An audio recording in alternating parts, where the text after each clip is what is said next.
L'actualité sociale, si on peut dire, parce que il y a depuis plusieurs jours maintenant des propositions du MEDEF qui nourrissent le débat sur l'emploi des jeunes. Et on voulait y revenir ce matin parce que, évidemment, ça fait beaucoup réagir ces propositions. En gros, le MEDEF défend des mesures chocs qui rappellent un peu l'époque du CPE, autrement dit le fameux SMIC jeune, qui avait provoqué de très nombreuses réactions. Quelles sont ces propositions en détail? C'est ce que va nous expliquer tout de suite Fanny Wegscheider pour les éclaireurs. Alors, que propose le MEDEF, Fanny ? Eh bien, ce que propose le MEDEF, c'est donc un CDI jeune. Il s'agit d'un contrat facilement révocable puisqu'il peut être rompu par l'entreprise sans aucun motif pendant les premières années. Ça concerne 3 périodes, en quelque sorte, d'essai. Donc, pour ces jeunes, l'objectif du MEDEF, dit-il, c'est de ramener, selon l'organisation, 1,5 million quasiment de jeunes qui seraient sortis de l'emploi ces 30 dernières années. Autre objectif, c'est également de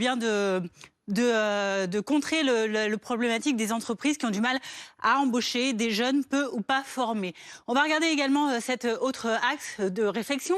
En fait, il est inspiré d'un modèle italien, le MEDEF qui énonce le contrat à droit progressif qui a été mis en œuvre il y a 10 ans en Italie et qui, selon le MEDEF, aurait abouti à plus de CDI chez les jeunes et une diminution de 5% du chômage sur ces 10 années. Alors le MEDEF va plus loin également dans ses pistes de réflexion. Il propose au niveau du SMIC de baisser temporairement ce niveau de rémunération minimum.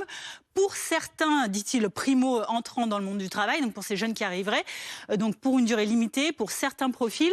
Il propose également de supprimer le délai de carence qui existe entre 2 contrats à durée déterminée ou encore de renforcer ses engagements en matière de formation professionnelle. Quoi qu'il en soit, le MEDEF se défend déjà des critiques en disant qu'il ne s'agit pas de propositions à proprement parler, mais de pistes de réflexion donc face à la problématique de l'emploi des jeunes qui concernerait 12,3% selon le MEDEF des jeunes qui seraient ni en emploi, ni en études, ni en formation. Et puis, du côté des syndicats, évidemment, ça fait surtout penser au CPE qui, il y a 20 ans, avait été un gros échec. Et on va avoir la réaction de la CGT sur ce plateau.